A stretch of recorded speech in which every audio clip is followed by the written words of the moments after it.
Do you want to learn how to make a classic balloon garland you can use in just about any setup? If you said yes, then good news, because I got something for you.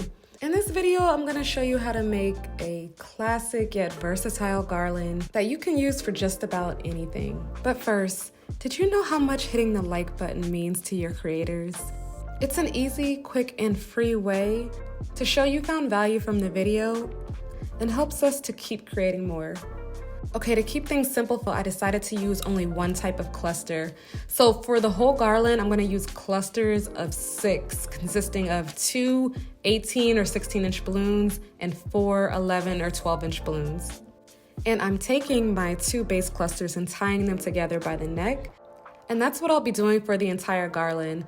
But if you wanna learn how to make a garland using only 260s, just subscribe because I have a video coming out soon with a garland using only 260s. You know, and tying the necks can be hard, but look, just keep trying and keep pushing. You'll definitely get it. It just takes a little bit of practice. Next, I'm adding my 3rd cluster of 6 and deciding whether I want it to lean to the left or lean to the right. Really, I don't think it matters too much. You just want to play around with it until it looks the way that you want it to look. There's no right or wrong way, as I always say. And from here, you essentially have a little pyramid shape. Go ahead and add your next cluster of 6. You'll just continue to add another cluster of 6, and then you're going to adjust the garland back and forth, kind of move the clusters around left to right until it creates the shape that you're looking for. With this garland type, I like to go back and forth in a zigzag pattern, so I'll have one cluster leaning to the left, the next one I'll put it more to the right, the next one to the left, you know, etc., etc. Just make sure that it looks smooth. If you start to see gaps forming between each cluster, just twist the balloon cluster around a little bit until one of the balloons fits into that opening pocket. Don't hesitate to move your balloons and clusters around as much as you need to. It doesn't have to be perfect the first time. Like, it's meant to be moved and to be shaped until it comes together in a way that you feel looks good. If you prefer a rounded look at the top, just use a cluster of 6 at the top. If you prefer a tapered look, use a smaller cluster. I'm using a quad at the very top to kind of just give it that soft taper. And then I need to go back down to my base. It's looking a little bit thin, a little bit scant, as they say. So I'm going to tie in some clusters to the bottom. The size, you can do a 6 or a 4. You have to figure out what fits in to those spaces. If you try a 6 and it's popping out too much, it's too big, then just reduce it down to a quad, you know, and just play around with it until it fits in there nice and snug. You'll have to move and adjust your balloons at the base, probably the most, just to make sure that it lays down properly. Don't let this part frustrate you if it doesn't come out right the first time. Just keep moving them around and eventually, you know, it'll come together. If you have a couple of spaces, then just take the necks of 2 clusters at the base and tie them together to kind of just bring them in, you know, bring them together so it reduces that gap. And also remember, you're going to add your 5-inch fillers, so that will help further close any holes or openings, which leads me to our next section, our 5-inch fillers. These are mini quads sized to 4 inches.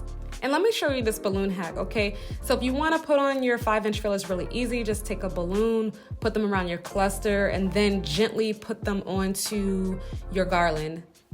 This is a really quick and beginner-friendly way to add those fillers. I'll just say be careful with the rubber bands, because sometimes if you don't tuck them all the way down, they can show, and that doesn't really look good, right? So just make sure you tuck the balloons, or you tuck the rubber bands all the way down so they're not sticking out. Start from the bottom and then put your clusters in anywhere you kind of see gaps, but try not to put your filler clusters too close together. So you don't want 2 4-inch quads like right next to each other looking like they're touching, right? So just try to space them out. I mean, there's kind of like this rule of 3 sometimes, where if you put things in groups of 3, they look better to the eye, but you may need to use 4 because if there's too many holes or gaps, like, you might need that extra one. So don't get too caught up in that. After it's done, I kept the base of my garland down by using water weights, which just consist of an 18-inch balloon filled with water tied to the bottom so that the balloons stay in place. Yeah, and these balloons were a little bit old, they were a little bit matte, so I had to hit them with that high shine before we revealed our final look.